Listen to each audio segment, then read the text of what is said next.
Hello, my spectacles to desire is but the ghoul next door. Your favorite ghoul fiend.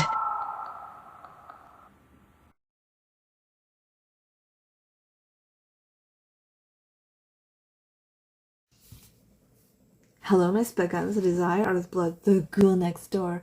Your favorite ghoul fiend. And today is episode 5 of Halloween 2026. And we're doing 2 bingo card tasks today because otherwise it would have been a really short video. Like 30 seconds. So I thought, okay, we're going to combine 2. And the reason we're combining 2 is because the first bingo card task for today is read a horror mag. Read a horror magazine. And I was when I went to the bookstore to find a new horror magazine, I've got a collection that's really nice from the last 30 years, but I wanted a new issue of the magazine for this, just like I did this task on the bingo card last year as well. And it was an excuse to go buy a brand new horror magazine. Anyway, I found at the bookstore Fangoria Presents, and it's a Frankenstein issue. Oh, look at that. You can see the reflection of my phone. So it was an all Frankenstein issue. I couldn't pass it up. And it was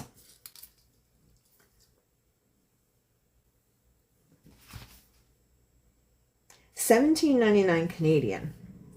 Okay. So of course, I don't know how much of this I can actually show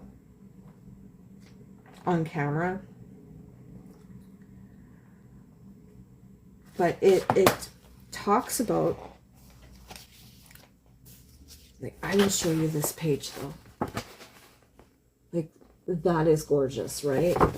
They went with that red wash. Oh, it's gorgeous. The scene is Peter Cushing in 1964's The Evil of Frankenstein. So the contents is introduction, interview with Guillermo del Toro on his 2025 Frankenstein, an interview with the creature designer Mike Hill for the same Frankenstein. It's very Del Toro heavy. Del Toro's original plans for Frankenstein, a biography kind of in-depth article on Mary Shelley, who of course wrote Frankenstein, an article on Bela Lugosi in his version of Frankenstein, which barely ever gets mentioned outside of die-hard horror fans, the history behind Universal Frankenstein and how they got the rights to it, Hammer's Frankenstein versions, and then it says Frankenstein Riffs, which is other modern takes on Frankenstein, and then an overall view of Frankenstein from book to film. And I have to say, I have a hot take, okay? As most of you know, I am a huge Frankenstein fan. Have been for 30 years. And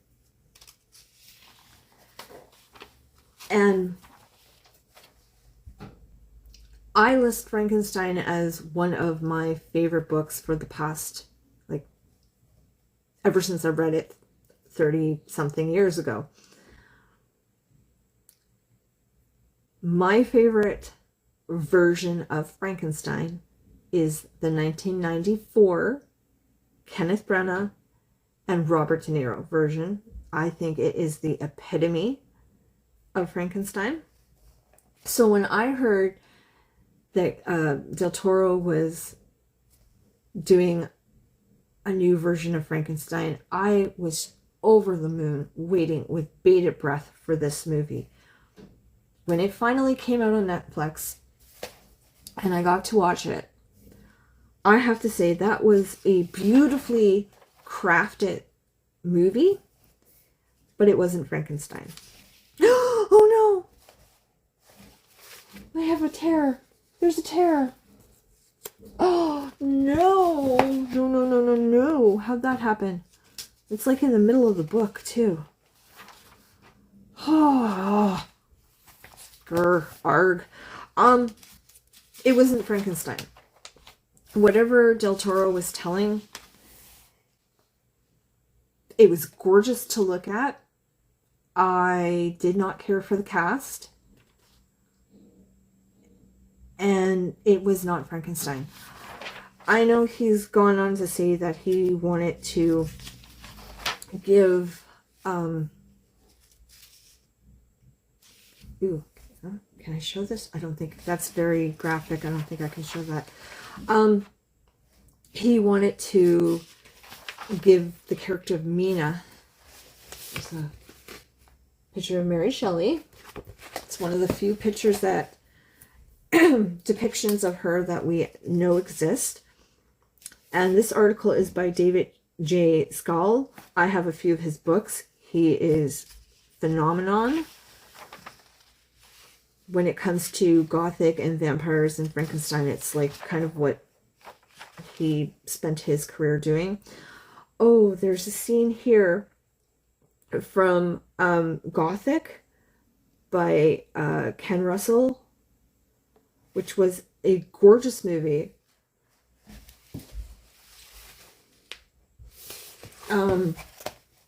One of my favorite in the Frankenstein canon.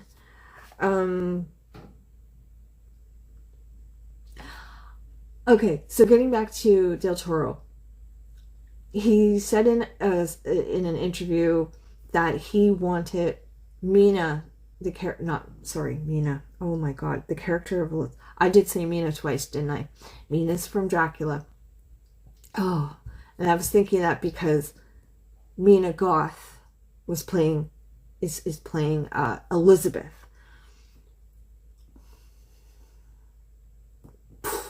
Okay, so Del Toro had said in an interview he wanted the character of Elizabeth to have more to do and to make her more on par with the men. That right there, never mind that she falls in love with the creature, that right there makes it not a Frankenstein story. Okay?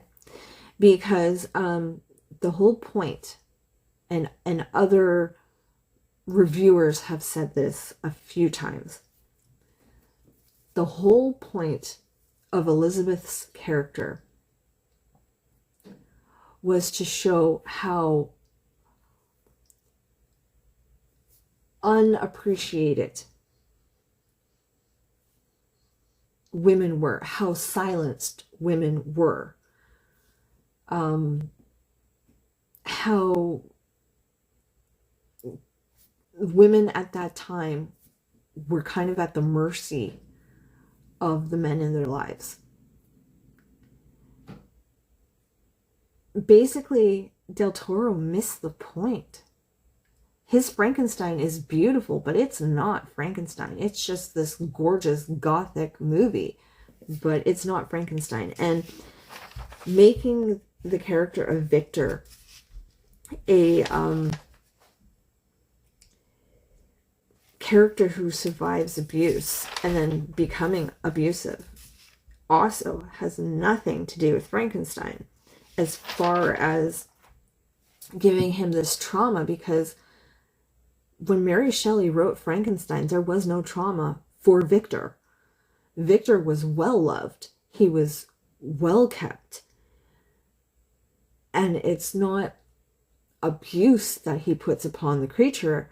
It's him coming to the realization of, what have I done?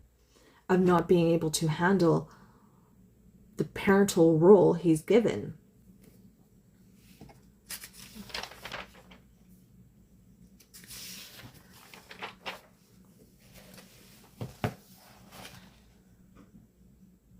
Okay, so this is a poster of one of the Frankensteins.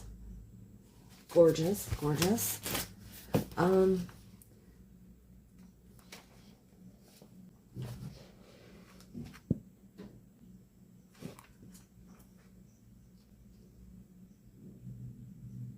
So here's a quote from the magazine. James Whale had perfect control over everything. The shadows, the camera, shots, the scenery. He'd say, I want that shadow there. He knew exactly.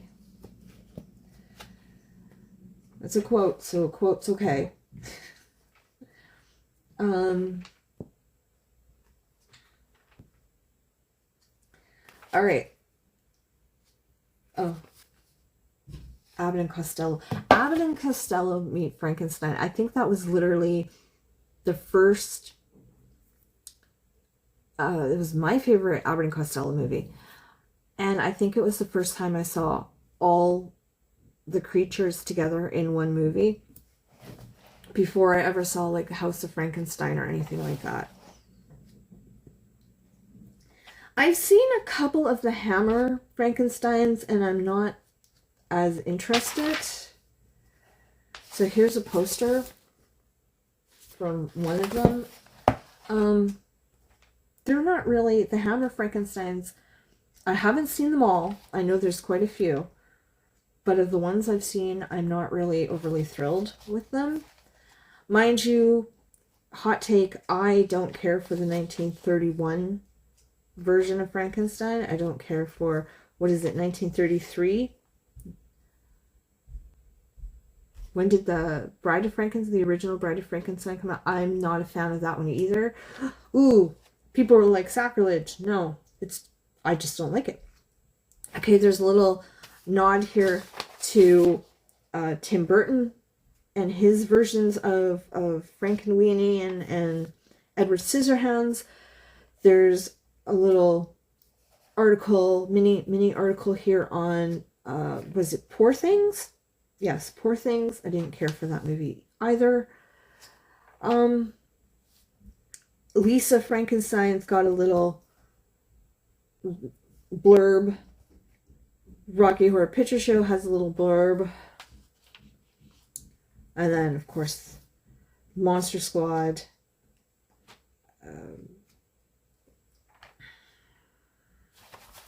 A picture from Van Helsing with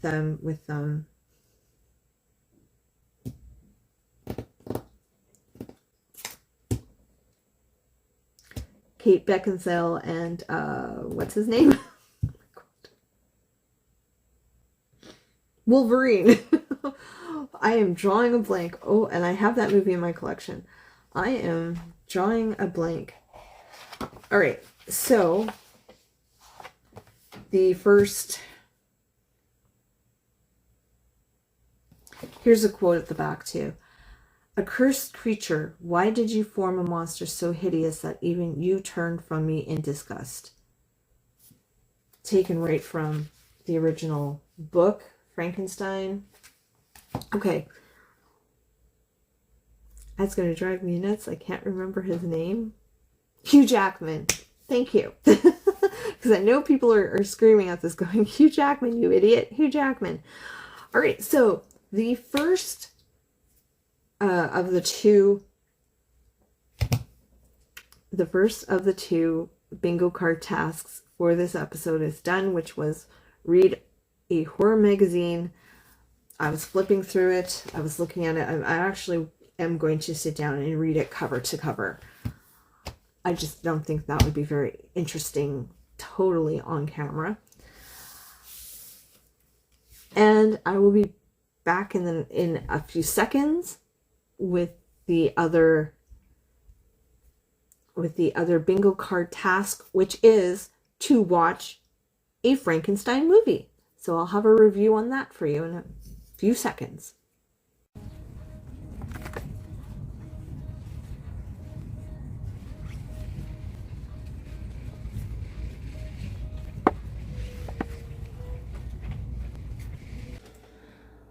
And we're back. All right, so in the first segment, I talked about the magazine and the fact that one of the bingo tasks was to read a horror magazine. So we did that.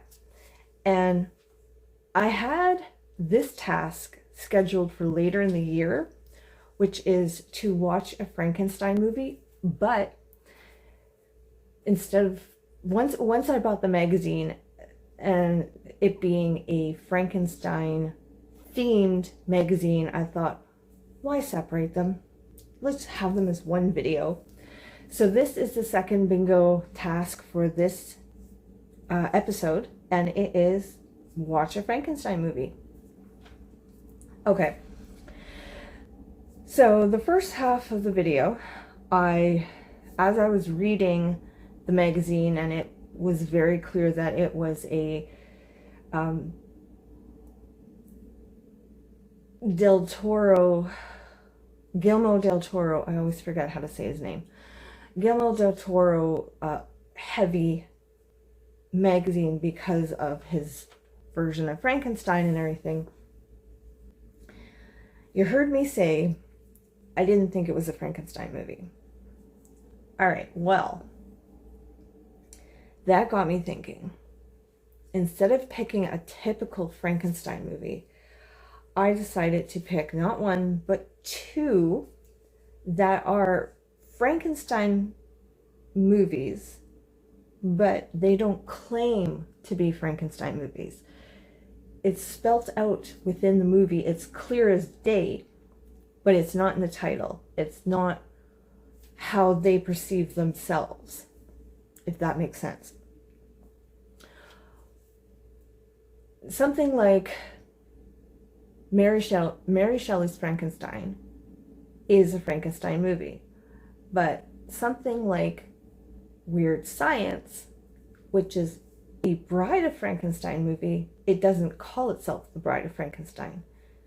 The clues are there, but it doesn't claim to be a Frankenstein movie, and therefore it can have a different story and get away with a few things.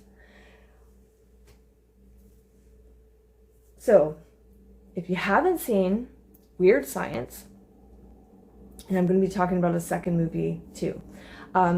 If you haven't seen Weird Science, it's about these two teenage boys who, while watching a Frankenstein movie,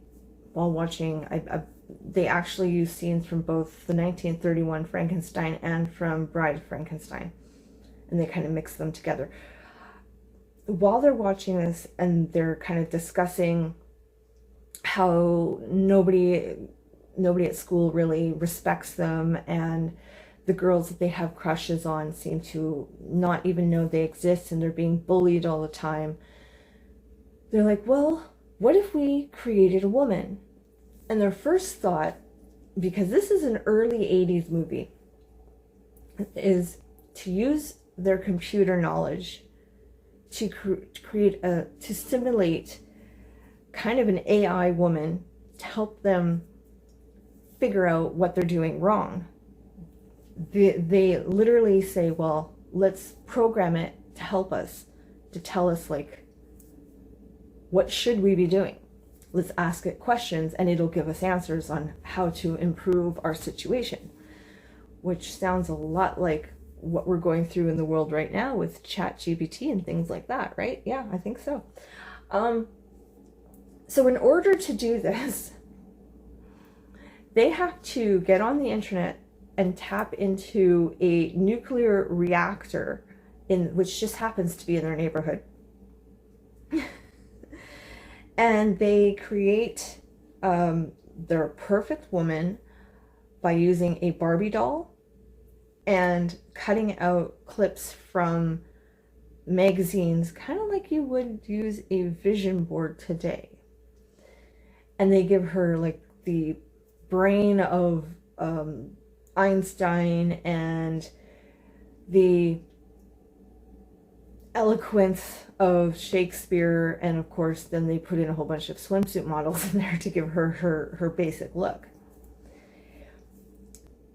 A storm happens because of the radio active nuclear reactor that they've tapped into, and they cause a radioactive thunderstorm which hits the house and hits the doll, and then all of a sudden she is alive. She is standing in the doorway in human form. They have her for a couple of days. She figures out that their main problem is they don't have the confidence to do what they want to do. So she gets them to go to the mall and kind of impress the girls that they've got crushes on by changing how they dress and inviting everybody to a party, and the party gets out of hand. While all this is going on,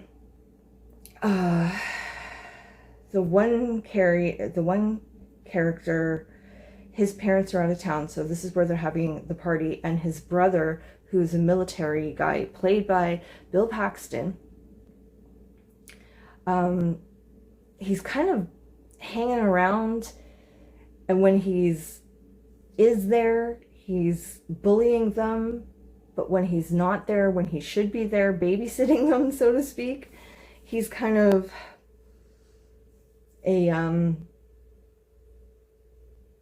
he's standing, he's the parental figure, and he's just not there, so he's kind of neglecting them, which was, totally an 80s thing. But the party gets out of hand, their grandparents show up, the Frankenstein character, her name is Lisa. They give her the name Lisa. And if you've seen the movie Lisa Frankenstein, well, you know where they got that idea now. So her name is Lisa. And Lisa, she's kind of this genie. It's almost as if they unleash a genie with the spell that they did. And they so their grandparents show up, and because she's got magic abilities, magic powers, she kind of freezes the grandparents and just kind of shoves them in a closet until the party's over. They accomplish what they set out to accomplish, which is getting the respect of everyone in the school, getting the bullies to stop bullying them, and to get the girls.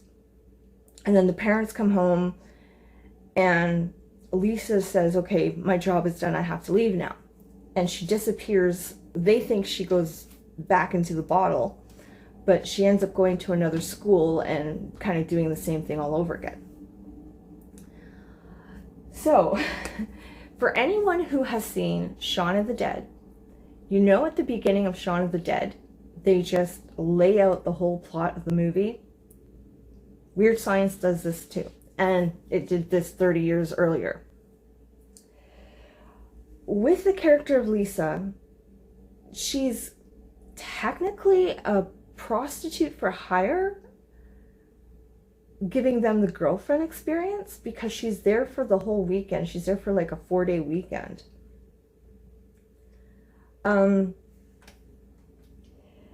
They managed to mix science and witchcraft, because the ritual they do when they've got the doll hooked up and they're doing their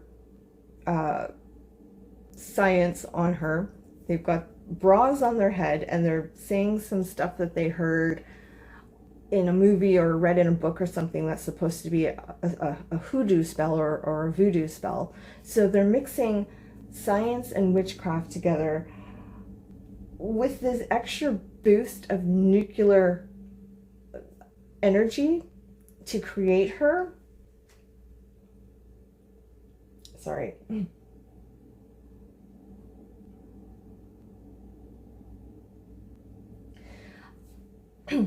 Sorry, I had to burp.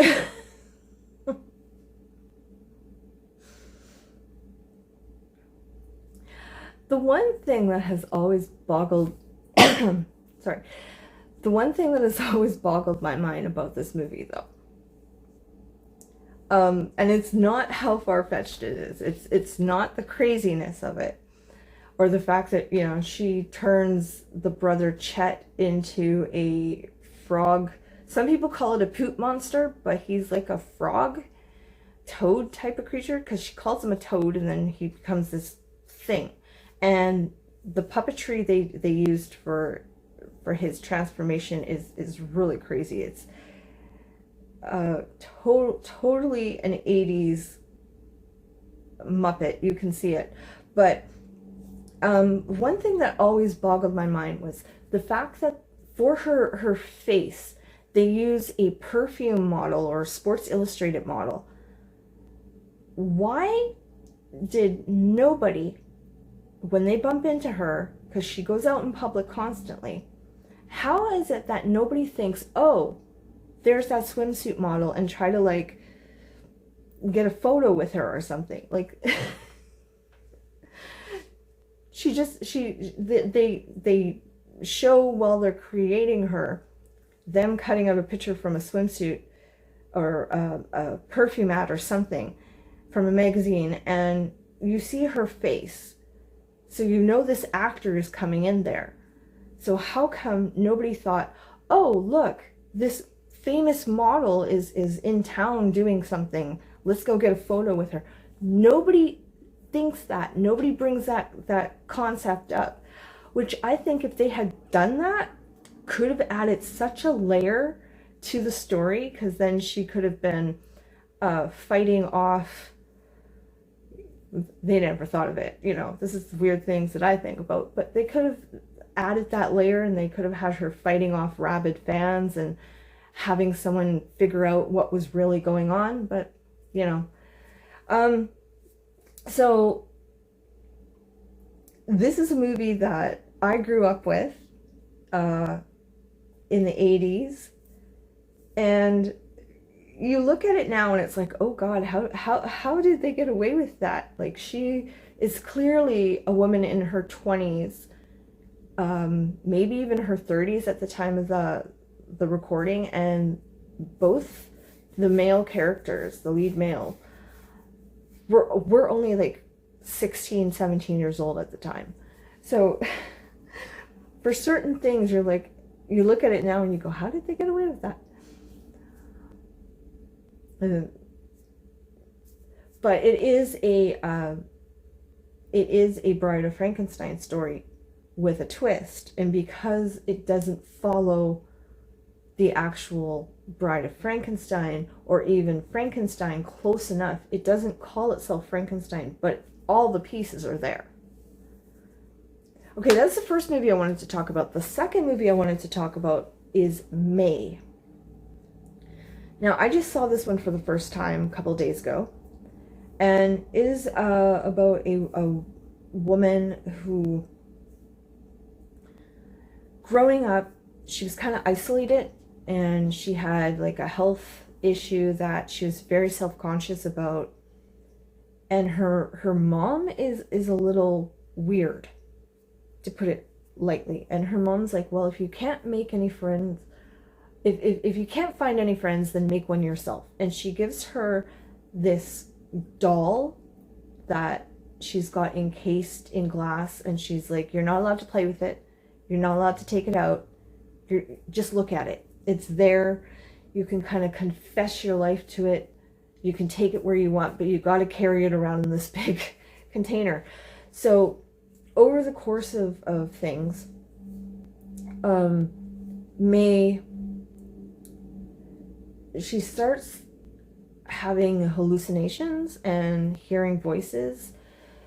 So it's hinting at the idea that either she's gone crazy, or that she is schizophrenic to begin with, or something. And she keeps talking to the doll as if the doll is talking back to her. And we are 20 years later. She's shy. She works in a vet's office, animal clinic. But she sees this mechanic one day when she's out for lunch, and she develops such a crush on him. He has no idea who she is. She goes about her life trying to bump into him to get him to notice her and everything. And when he finally does, they're at the cafe. She's all dressed up, trying to get him to notice her. He falls asleep. He's sitting across the table, or a table away from her, about 5-10 feet away from her. And he falls asleep because he's just been working so hard. And she gets up and she walks over and she starts like touching him and kind of grabbing his hand and having his hand go across her face and everything. When he feels her, he wakes up and she stumbles and she falls, and they're kind of an awkward, then she runs away. A couple days later, they literally bump into each other on the street, and he kind of notices her and they start to date. And she tells him she's weird, and he's like, well, that's okay. I'm okay with weird. Weird's fine. But then when they're making out, she bites him, and he's like, that's a little too weird for me. He kind of breaks it off with her, but she's become so obsessed with him that she keeps showing up at his house, and she keeps following him and calling him and everything. And while this is happening, the doll, the glass cage around the doll, the glass box around the doll, has got a crack in it, and the crack keeps getting bigger and bigger and bigger and bigger. And when the glass case finally kind of gets to the point where it shatters, she goes off the deep end. She has decided she needs a new friend. So she starts noticing how, and this was something she says at the beginning too, how everyone has perfect parts, but nobody has a perfect completion. She says a perfect whole, but that nobody is totally perfect, but everyone has bits and pieces that would lead to a perfect thing. And she meets this guy while sitting at a bus, this punk rock guy, and he's got a tattoo of Frankenstein on his arm. And so she invites him back to her house, and oh, there was a cat. There was a dead cat. Her co-worker, who she sleeps with, her co-worker asks her to cat sit, and when she cat sits, she accidentally kills the cat, and then she puts the cat in the freezer. So this punk rock guy, he's there, and he opens up the refrigerator for something at the freezer, and he sees the dead cat, and that freaks him out, and he's about to leave, and she kills him. So she gets his arms. She goes to the co-worker who she slept with, who is a woman, and she had been commenting throughout the movie how nice her neck was. So she wants her upper torso and everything. And then she goes and back to the guy that she's had the crush on. She shows up at his house, kills him, his girlfriend. Does she kill the best friend that's there too? I can't remember. And she harvests them for parts, and she brings the parts back. So she's got his hands, the co-worker's neck and upper shoulders and that, the punk rock guy's arm. Can't remember whose chest. She gets a man's chest though. The co-worker, the female co-worker she slept with, was actually sleeping with another woman, so she got those legs. She killed the girlfriend of the co-worker for the legs. So it is a complete, not all male, not all female, very mixed, which kind of lends to the idea of her confusion. Is she straight? Is she gay? Is she bisexual? She doesn't look at anyone as a complete person. She looks at them as parts. So she can see the good in some people and the bad in some people, and she's drawn to certain things. So she's built the perfect friend, and she realizes she doesn't have any eyes for it. Thinking that to be really connected with it, she decides to cut out one of her own eyes and give it her eye. So that way, because the eyes are the windows to the soul. So that way it can have a soul and it can be connected to her and they can be soulmates. Twisted logic. From a writing standpoint, that's just genius. But reality, oh my God, that's disgustingly weird. So here she is, she's kind of bleeding out, and she lays down beside it, put the eye on the creature's face, and as she gives her last breath, we see the hand rise up and pet her, like just kind of like, there. And that's it. That's where it ends, and you never know. Did she dream it? Did she actually manage to create life from this? Is she just insane? And it was all, like I said, a dream? Is this, did she die and this was like her last thought as she was dying? But it gives this movie gives a very unique look at mental illness, as well as depression and loneliness, how we treat the object of our affection, bad boyfriends, bad girlfriends, trusting the wrong people. Like, there's so much to unpack in this movie, and I know there's actually been like professional essays done on this film that I'm not even going to touch.